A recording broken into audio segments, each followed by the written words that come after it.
Have you ever wondered why you feel more relaxed and creative in a woodland, park, or beach? Is it because spending time in nature reduces stress and increases our feelings of happiness and satisfaction? Or is it because you are not here and you don't have to worry about deadlines and priorities? To be honest, it's probably a bit of both. Whilst nature can't do anything about your deadlines, it can at least help you and your staff feel good, even at work. Studies show that time in nature makes us feel alive.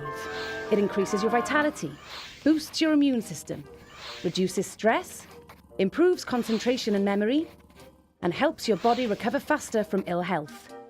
Imagine if you could bring some of this goodness into the workplace. Let's start with plants. Plants can make our work environment appear more calming and colourful.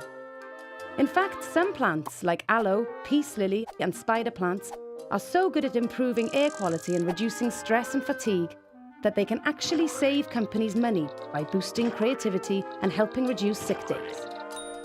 Okay, you've put some nature in your office. What next? Keep it simple. You don't have to knock on the chief exec's door asking for a roof garden straight away.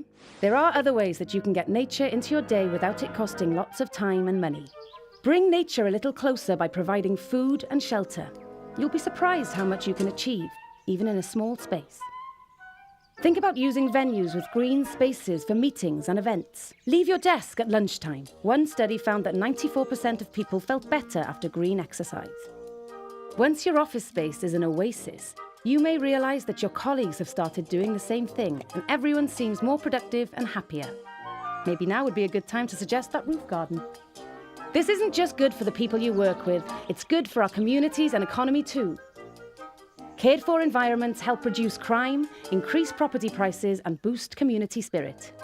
And if our ecosystems are properly cared for, they could add an extra £30 billion to the UK's economy. You'll also be doing something positive for global challenges like climate change and pollinator decline.